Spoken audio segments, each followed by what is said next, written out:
بسم اللہ الرحمن الرحیم۔ Welcome to my channel horror story with Yashfa. السلام علیکم دوستو، کیسے ہیں آپ سب؟ امید ہے سب ٹھیک ہو گئے۔ اللہ تعالیٰ آپ کی ہر جائز خواہش کو پورا کرے۔ آپ کے پیار بھرے کمنٹس کا بہت بہت شکریہ۔ تو چلیں دوستو، چلتے ہیں آج کی اسٹوری کی طرف۔ یہ اسٹوری بھی بہت خوفناک ہے اور ڈر تو سب کو لگتا ہے، اس لیے اس اسٹوری کو اکیلے مت سنیے گا۔ آج کی اسٹوری ہمیں ماہم نے راول پنڈی سے بھیجی ہے، تو چلیں سنتے ہیں ماہم کی اسٹوری اسی کی زبانی۔ السلام علیکم سسٹر، میرا تعلق راول پنڈی سے ہے۔ ہمارے گھر سے تھوڑا ہی دور ایک بہت پرانا گھر تھا۔ ہماری گلی میں چچا اور تایا وغیرہ سب رہتے تھے اور ہم تمام کزن رات کو شام میں اکٹھے کھیلتے تھے۔ اس پرانے گھر کو سب آسیب زدہ کہتے تھے۔ ایک دفعہ وہاں ایک لڑکے کی بال پرانے گھر میں چلی گئی۔ وہ بال لینے جیسے ہی اندر گیا، اس نے بتایا کہ مجھے ایسا لگا کہ کوئی عورت مجھے نام لے کر پکار رہی ہے، اور میں جیسے ہی اس کے قریب گیا تو اس کی شکل نہایت ہی خوفناک تھی۔ آنکھیں بالکل سفید تھیں، چہرے پر بہت زیادہ بال تھے اور بڑے بڑے نوکیلے دانت تھے۔ میں بہت ڈر گیا اور جیسے ہی میں نے اس کو دیکھا، میں وہاں سے بھاگنے ہی والا تھا کہ مجھے کسی نے زوردار تھپڑ رسید کیا اور میں خوف سے وہیں بے ہوش ہو گیا۔ اس واقعے کے بعد سے تو کوئی بھی اس پرانے گھر کی طرف جانے کی ہمت نہیں کرتا تھا۔ ایک دن میرا کزن لاہور سے آیا ہوا تھا۔ جب ہم نے اسے اس پرانے گھر کے بارے میں بتایا تو اس نے ہماری باتوں کا بالکل بھی یقین نہیں کیا اور کہا میں وہاں ضرور جاؤں گا، یہ عصب وغیرہ کچھ بھی نہیں ہوتا۔ میرے کزن کا نام بلال تھا۔ چنانچہ وہ شام کو اکیلا ہی اس گھر کی طرف چل پڑا۔ ہم سب باہر اس کا انتظار کرنے لگے۔ وہ دیوار پھلانگ کے اندر گیا۔ وہ گھر بہت بڑا تھا، اندر بہت زیادہ ویرانی تھی۔ خیر، بلال اس بڑے گھر کی طرف گیا اور مین دروازے کی طرف بڑھا۔ اچانک اسے ایک سرد ہوا کا جھونکا محسوس ہوا۔ اس نے اس دروازے پر دستک دی،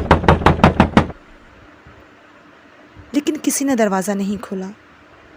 بلال نے سوچا کہ میں پیچھے کی طرف سے جاتا ہوں، شاید اندر جانے کا کوئی راستہ مل جائے۔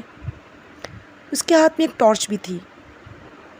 وہ جیسے ہی آگے بڑھا، اسے ایسا لگا جیسے کوئی اس کا نام پکار رہا ہے، بلال بلال۔ میرا کزن تھوڑا گھبرا گیا۔ اس نے پوچھا کون ہے، اور پھر اچانک بلال کو کسی بچے کی ہنسنے کی آوازیں آنے لگیں۔ بلال تھوڑا خوفزدہ ہو گیا، لیکن اس نے ہمت نہیں ہاری اور وہ چلتا رہا۔ پھر اچانک اسے پیچھے سے کسی نے دھکا دیا۔ جب پیچھے مڑ کے دیکھا تو وہاں کوئی نہیں تھا۔ اس نے اپنے دل کو مضبوط کیا اور چلنا شروع کر دیا۔ تھوڑی دیر بعد اسے کسی بچے کی ہنسنے کی آوازیں آنے لگیں۔ اب بلال بہت زیادہ خوفزدہ ہو گیا تھا، چنانچہ اس نے واپس جانے کا ارادہ کیا کہ اچانک وہ کسی چیز سے ٹکرایا، اور جیسے ہی اس نے سامنے دیکھا تو وہاں ایک نہایت خوفناک چہرے والا کوئی موجود تھا۔ وہ زمین سے تقریباً 1 فٹ اوپر تھا۔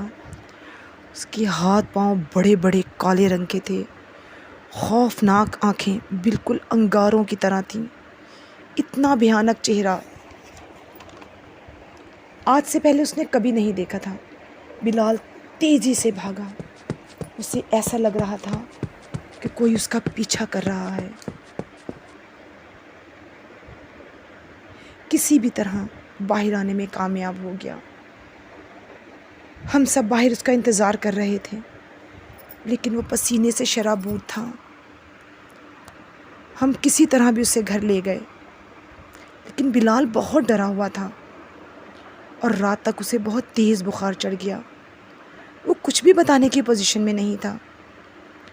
جب اگلی صبح بلال نے ہمیں تمام واقعہ سنایا تو ہم سب بھی بہت زیادہ ڈر گئے، کیونکہ وہ گھر تقریباً 20 سال سے ویران تھا